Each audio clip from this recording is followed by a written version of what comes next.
I'm Cash, and welcome back to Cash Talks Football, where I break down all the goals scored in the Premier League. And today we're doing Liverpool against the Leicester.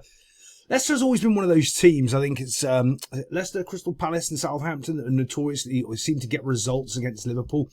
And straight from the kickoff, they end up getting themselves a goal. Now, I want to show you a couple of things here from Liverpool, but Leicester actually do a really good job here. So you've got Trent coming up as a right back. Pressuring the ball here. Now, one of the biggest problems when you step forward and you don't win the ball is you allow space in behind. I can remember having an argument with some muppet in the comment sections that doesn't understand how football's played, where the midfielder covers from behind the left and right back. Always have done, always will do. When the left or right back step forward to do this pressure motion or anything like this, that space is always covered by your centre midfielder.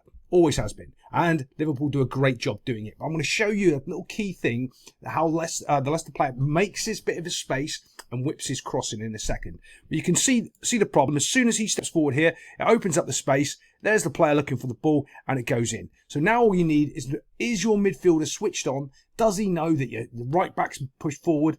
And is that space there for him to go and defend? Well, yeah, look, immediately. You see, he's off, he's tracking, he's running to actually stop the player getting the crossing or doing whatever. He doesn't, but he's actually doing the right motion, which means that the team's actually a well-oiled unit. They actually know their roles and responsibilities. They know he can afford, the right back knows he can afford to go because there will be cover from one of his midfield buddies going to do the job for him. So there you go. Look, he's got back, he's covering for him. There's the right back who's moved too far forward, and he's just jogging with him, not really making a challenge, waiting for him to make a mistake so he can try to tackle. That's one of the things you want to do.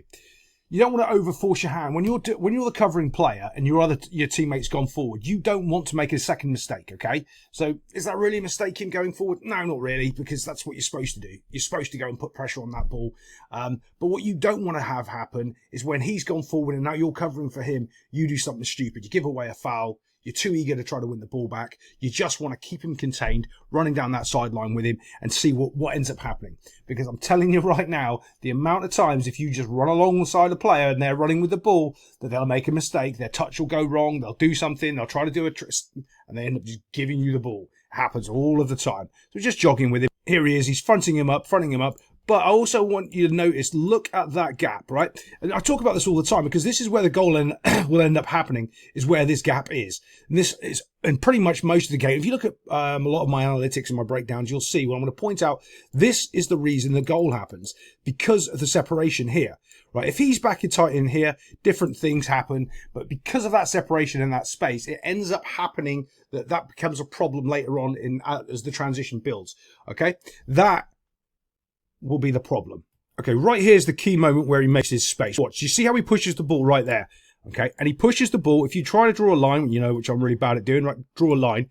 He's put it to this side, so this guy cannot make a challenge. All right, he's pushed it, used his pace, and then he's just whipping it in. He's pushed it away from the player, so he can't challenge it. He can't, do a slide block. He can't put any pressure onto that ball at all because he's pushed it away from him. Brilliant. It's really good play. But now look, that gap, it's starting to close a little bit, starting to close. Not good enough though, still need him tighter there.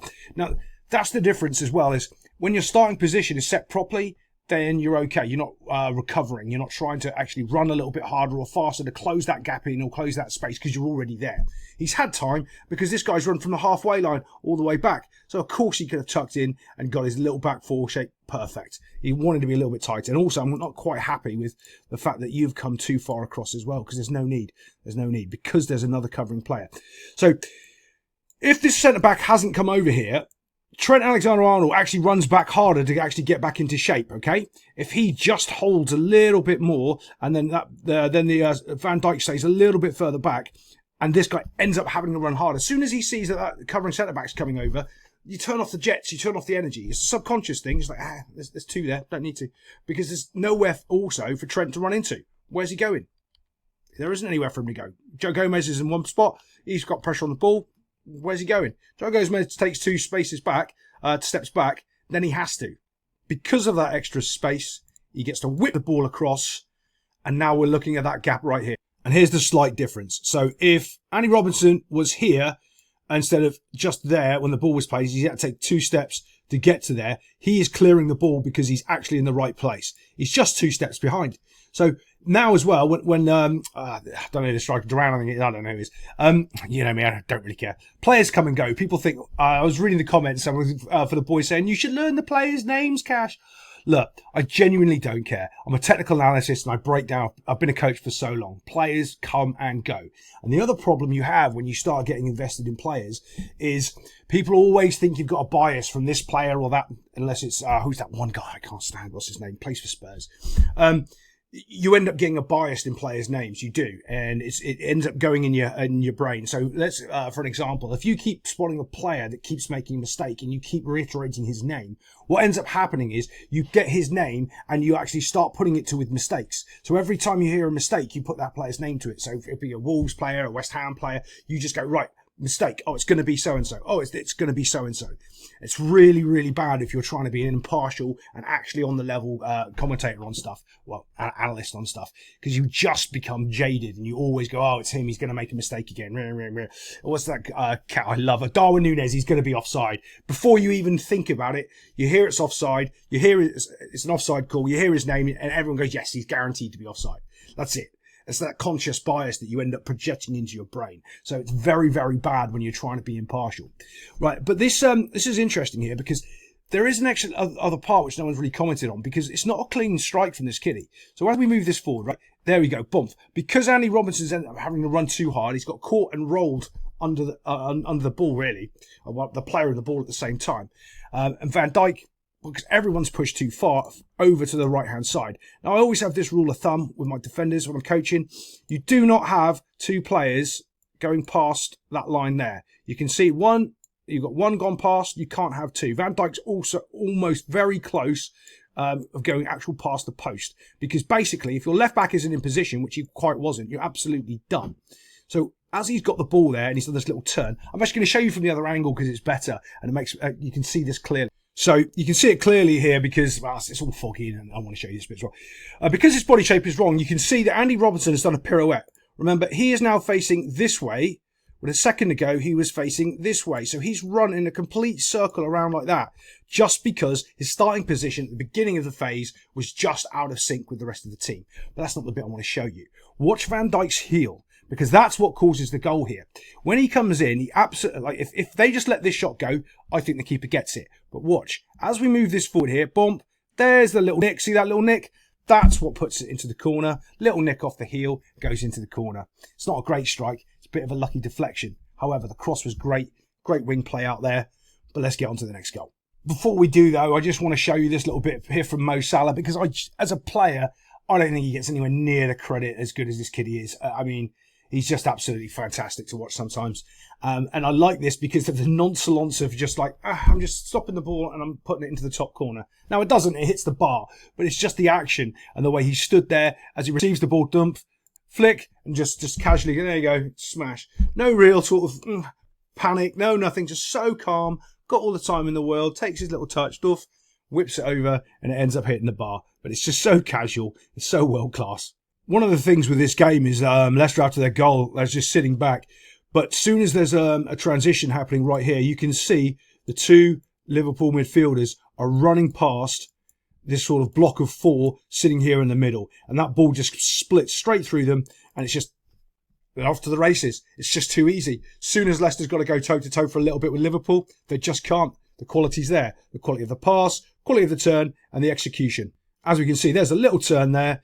All he's looking to do now is just feed any one of his strikers. Who can I get the ball to? Who's available? Okay, so just like I was explaining a second ago about how you cover that left or right back space if you're a midfielder, I'm going to show you that you don't always do it. And that's the thing with coaching and football. Everything's an oxymoron because everything in the game changes every 2.2 of a second. Everything is gone. So whatever you're saying a minute ago doesn't count for the next phase of play or for the next micro cycle or whatever it happens to be. So the most important key thing in a game of football is where the football is. So I want you to watch this. So this guy is going to end up covering for this right back here as he pushes it forward. Right, watch this. As he goes forward here, do you see he starts to cover for the space there? What's he forgotten about? And the reason he's doing that is because he's overcoached. Like I've talked about a million times, his coach is Nintendo coaching him. You go here when this is happening there. And there's always one thing that's more important than any of that, and it's called the football. If he understands how to play the game. Right now, he is shutting this gap right here and closing the door. He's not. He's coming and closing this space down for some god-awful reason. The most important thing is making sure that he doesn't come in on the inside here. And if he plays the ball down there, you've got a covering player because you can already see him there. He doesn't go near the ball. This is the reason why this shot is able to, he's able to get this shot off. 1v1, it could be 2v1, but he doesn't understand it, so he's running back here to cover the space instead of putting any pressure on the ball. Watch as we move this ever so slightly forward here. Bump. Do you see? Look how far away he is, and if he's come here and actually shut the gap off there, this guy can't get his shot off. He doesn't recognise that the football's the danger. He thinks the space is the danger. Sometimes it is, but not in this case. So all of a sudden, he's allowed to get his shot off, and it's a worldie as well. Let's just play a bit of that bomb. I've got to stop it. You know why. But do you see the difference? Look at him now. He's back here. He's run past this lane.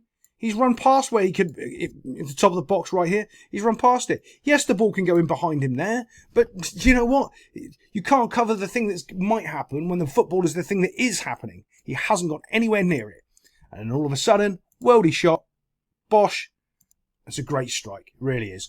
It's one of those, I don't know if you've ever scored one like that. You know it's in as soon as you've hit it. You just know. Brilliant strike, brilliant goal. Let's move it on.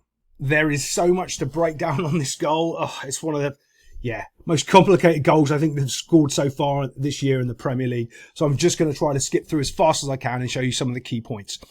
Key point number 1, you've got a midfielder running up to the forward line, which takes out 4 players. There's no real pressure on the ball. You can see that distance. That's too far away. If you're stepping forward with 4 of you, you have to put better pressure on the ball than that. Just have to. You should not be allowing this pass to be made right through all 4 of you. Bump through there. 1, 2, 3. Well, technically he counts as well. Through you that easily. That's a great pass. It's a worldie pass, but he's able to do it because he's got time on it. And he's able to pick out the run. This is just the first part of about, 6 or 7 passes that we're going to talk about here. This guy now is completely out of the play. All 3 have just been done by one simple pass because somebody made a run. One of those interesting things is you can't pick the run out if the runner isn't making the run. You see a lot of teams nowadays are stagnant and they don't have that forward runner coming from midfield, doesn't get the pass, going back, the next runner goes, doesn't get the pass, going back and cycling through. You don't see much of that anymore, but there's a great forward run. Ends up getting the ball into the box. Wonderful flick for one of my favourite players, Darwin Núñez. Give him a shout out. He's not offside and he flicks the ball up. See, subconsciously, I'm already doing it. Flicks it up. But here's what Leicester do quite well, and I've commented this on a lot of their games so far this season. When the ball is around that box, they do pressure pretty well. They stifle the shots, they get around the ball pretty quickly, and they do exactly the same here. As that little flick comes back, they're already 1, 2, 3. Look, they're absolutely putting pressure onto the ball. Remember, there's a difference between pressuring the ball and actually just sort of going through the motions like they were doing out wide. I'm here, but I'm not really in a position to win the ball. I'm just going through the motions. No, they're actually actively trying to win the ball there. And they actually do win the ball. The real main problem here, though, is they're not strong enough with it. As soon as they've got, they've won the ball, they let the Liverpool player bully them off it. I think it's still Curtis Jones who ends up scoring. But they bully him. He bullies off them. Look, bullies it off them and gets it back out wide to Salah again. And away they go on another cycle. It's the same runner. So Lexi McAllister. Watch this. This is another run. Just like he made the run from out here, there to receive the ball. Now he's making another run from there across there. You've got all these covering players. Nobody is tracking the run. He's still out there watching, having a picnic. And when that ball goes across, have a little look, watch. There's the next run. Look how far the Leicester defence have been pushed back. All in the 6-yard box here. Now Curtis Jones, that's the next run. Simple ball across, and he just gets to finish it. It's that easy. Little run, little finish, bosh, in it goes. Hits his foot. Don't even know if he knows anything about it. In the back of the net. And it's all because of those extra 5-10 yard runs, just breaking the lines, and nobody from Leicester tracking with it. They might be okay pressuring it and doing whatever, but as soon as some dynamic play comes in, they can't deal with it. And that's what just tore them apart simply there.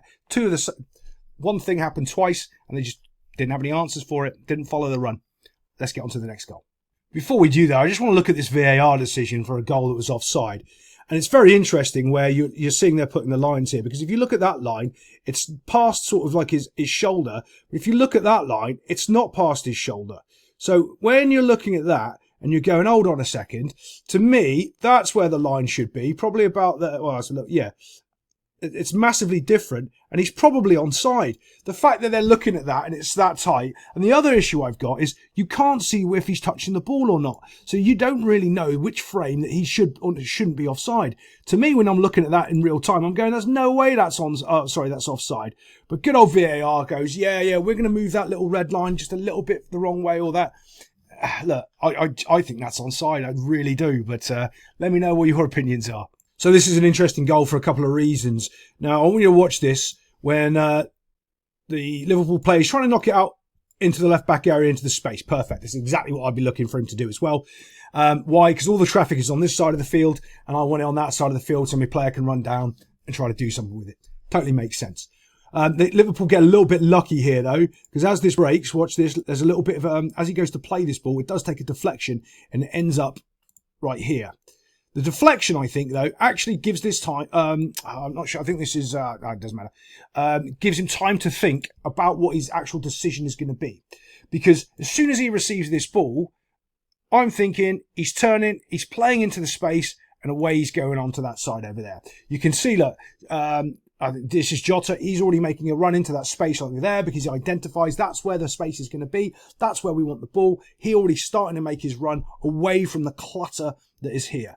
Here's a little deflection, donk, and it drops to him there. Did you see that? A little bit lucky because he didn't anticipate that this was going to go to him. He thought that pass was going to come out wide here, bump, and he was already on his bike to receive it down the line. But that moment there, this is the point where he's had time to think and assess everything. And this is really key because he doesn't go into the space. He cuts the ball back onto himself, right? Because everyone is run now. Look, everyone is following Jota on that run. Everyone's going this way, expecting it to go out there.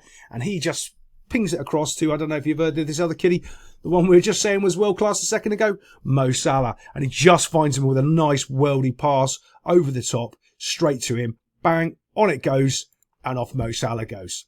Now, I'm going to see if I can show you from another angle how good this finish actually is, because I don't really appreciate it that much. When I was watching some of the other highlights, I caught it and was like, that's great. And it's why I showed you that clip earlier on about his complete and utter coolness and composure. He doesn't sprint at this player to try to beat him like a, who's that guy always trying to do it? And Timo Werner at Spurs. He's not trying to use his pace or anything. He's just slowing, waiting for the player to make any sort of little movement so he can use his body shape against him and get his shot off. And he does. Watch this. Takes a little bit there, waiting, and he doesn't strike it. He passes it in. It's absolutely brilliant. Normally, he's firing it into the top corner, like that one that hit the bar. It's not this time. He's just guiding it, pushing it in. I'm going to show you, see if I can find that other angle just to reiterate what I'm saying. Passes it in, doff. There we go, quality. I think this is the one I want, as he just sort of guides it. Look, passing it around the player, putting it into that far corner. The movement on that ball is absolutely brilliant. Defender's got no chance. He thinks it's going, look, he actually thinks it's going through his legs. You can see by his little knee movement there. And it just guides it into that far corner. Boom. There's not real much power on it because it's hitting the ground before it gets to the back of the net. But it's very, very well done. Are Liverpool going to win the league? Well, with everybody else failing around them, I think it's between them and Chelsea, unless Arsenal can really pull something together. But we'll see. Other than that, I'll see you next time on Cash Talks Football.